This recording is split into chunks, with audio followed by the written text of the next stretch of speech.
Welcome to this week's edition of Mountain Outhouse. I'm your host, Jam Jam. This is the craziest shit to happen in running this week. This week's stories include fastest known times of the year, drama surrounding Outdoor Retailer, and Camille Herron's not so secret drink. This week's gonna be intense, so what do you say we ease into it a little? Let's dip the toe in the water to see how warm it is.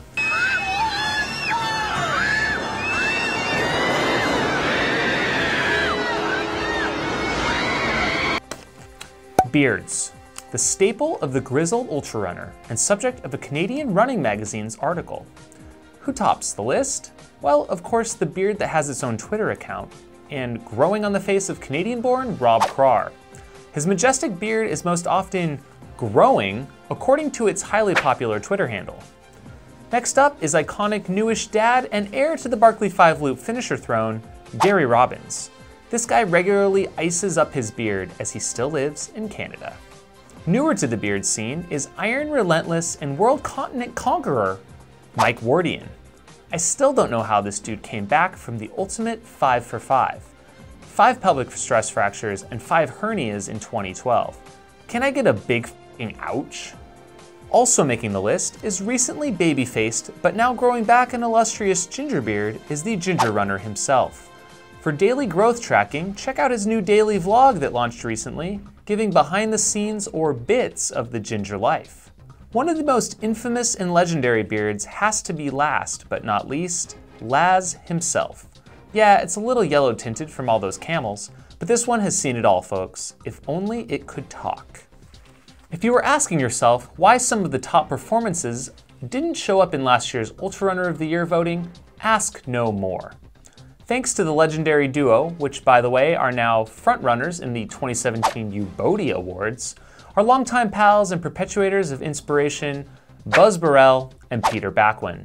The duo not only has helped take Ultimate Direction to the next level over the past few years, but has launched the inaugural fastest known time of the year, or toy. There are 6 women included in the nominations, ranging from Megan Hicks's Nolan's 14 finish, to Heather Anderson's self-supported Arizona Trail FKT, Amber Monforte's John Muir Trail Unsupported, and Sue Johnston's insane 4,000ers calendar grid. That last one is all 48 New Hampshire 4,000-foot peaks. Yeah, that's like doing a 14er in Colorado, folks. Every damn month of the year. The stats on that one, 3,159 miles, 993K of vert, holy 8 men are on the list, with one notable exception that I like to mention first. Michael Versteeg set a new standard on the Arizona Trail FKT with a time of 15 days, 22 hours, 39 minutes for 800 brutal AZ miles, beating out Anonymous, who previously held the record of 21 days. If you'd like to see Versteeg, aka Whiskey Man, on the ballot, please sign our online petition now. We'll link it below. It was an insane FKT year for men, with many classic records falling. Carl Meltzer on the AT, Pete Kostelnick for Transcon America, Joe Gray with the Colorado 14er self-powered and self-supported, as well as some shorter legends, including Walmsley's slaying of the Grand Canyon Rim to Rim and Rim to Rim to Rim records, Nick Elson on the Grand Traverse, Ryan Gelfie on Mount Shasta Ascent, and Uli Steedle on Mount Rainier Car to Car. Now that I'm warmed up, let's get after the meat of this week's show. The fight to save public lands from being sold off hit the Outdoor Retailer show right where it hurts, as some huge brands have withdrawn from the outdoor industry's largest show, held at the Salt Palace in Salt Lake City, Utah, twice per year.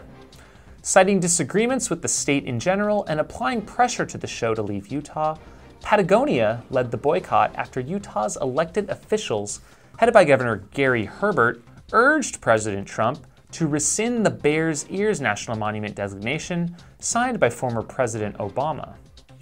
Arc'teryx jumped on the bandwagon, as well as Polar Tech, Power Practical, Meteolus Climbing, and Kokopelli Packraft.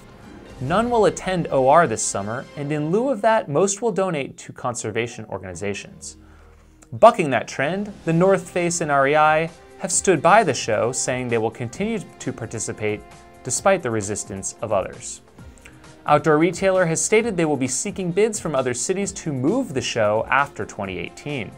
It is important to note that after action by those in the outdoor industry, HR 621, which would sell off 3.3 million acres of public land in Utah, was withdrawn by Congressman Jason Chavez, who previously introduced the bill.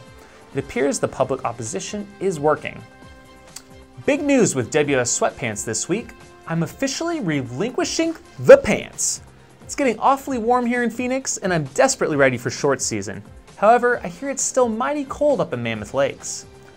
I'm gonna ship these bad boys up to Tim Tollefson for the remainder of the winter. Take good care of these things, Timoteo.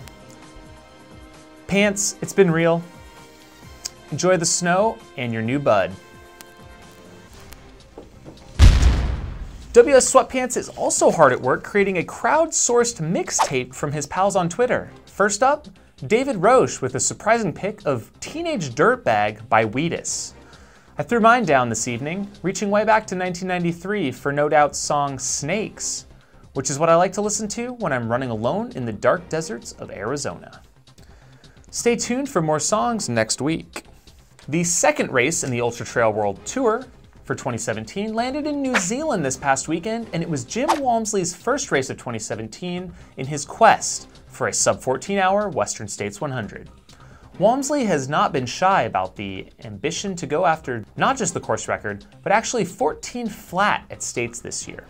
It seems he's been pretty close on his predictions as of late, as he was just 3 minutes shy of his own 7-hour 20-minute prediction time, winning the 102-kilometer Tarawera race by a large margin in what was a smackdown of Coconino Cowboy proportions. Bang bang.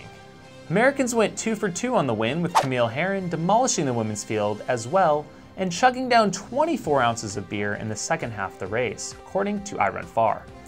No report of the suds had anything to do with it, but she actually collapsed at the finish line and had to be medically treated.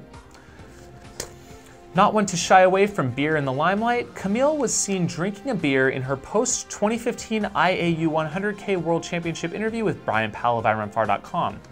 Camille, you've had a very special day. You have 3 beers in your hand. What's the best beer you've had so far? This triple is pretty good. Her pre-race iRunFar.com interview for Tarawera. I'm with the USA's Camille Herron. Hi. Hi, Megan. Cheers. Cheers. We're in the middle of a barbecue right now. Yeah. And also praising her Rogue Ale sponsor at the awards ceremony this weekend. I switched from a ginger beer to real beer. So I'm sponsored. I now have a beer sponsor. I'm sponsored by Rogue Ale. So they make a really good beer in the US. So I gotta give a shout out for them. Thankfully for her, alcohol use is only prohibited in competition for air sports, archery, automobile racing, and powerboating. Drink on, Camille. I misplaced this story last month, but the Anchorage Dome collapsed January 21st after the weight of snow became unbearable for the structure. This is an unexpected and unwelcome sight for Daniel King. And then they have the track going around it. About 100 people were evacuated from the building around 4 yesterday afternoon. It continued to sag until 8 hours later when it collapsed. It sounded similar to a good load of snow shifting. The Dome, of course, was the site of 6 Days in the Dome, which housed a competitive indoor multi-day track ultra in 2014, where legendary Joe Figes ran 580 miles. The track is closed indefinitely. More Olympic news and more facility carnage, this time circling back to Rio. The Olympic Aquatic Center used in the 2016 Summer Games is already rotting away in ruins. Seriously, people, what is going on with the Olympics? Where are y'all treadmill runners at? Yeah, I see ya. A lot of attention has been going to Sean O'Brien Golden Ticket winner Ryan Kaiser, who trained exclusively on a treadmill in his build-up to the key race in Malibu earlier this month. Maybe taking a page out of his book is now bionic Dave Mackey, who was seen fast walking on a treadmill this past week. His continued improvement is inspiring. We'll continue to follow Dave on his road to recovery and his first post-op ultra, which I'm sure will be happening sooner than later. Looking for a new race concept? I'm intrigued by this elimination style mile race. 4 laps on a track, last man each lap is out. Elimination mile is one of the most different events that track and field has ever seen.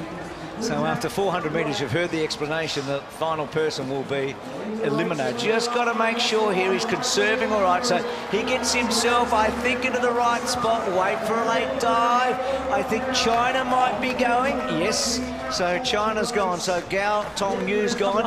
And now suddenly they catch their breath. This is where it's weird, isn't it? Would love to see an ultra race where last man to each aid station is eliminated. Any takers? Stay tuned for updates from the third golden ticket race at Black Canyon 100K this weekend in Arizona. Forecast is calling for close to an inch of rain on race day, and last time we had a big storm, the Agua Fria River, which has crossed 3 times mid-race, rose to 14 feet high. Better pack your floaties, kids. Thanks for tuning in, and we'll see you next week. If you have crazy stories to share or want to tell us your favorite song from the Deb US Sweatpants mixtape, tweet us at Mountain Outpost. Have a shitty week. Big news with Deb US Sweatpants this week. I'm officially relinquishing the pants. I forgot them.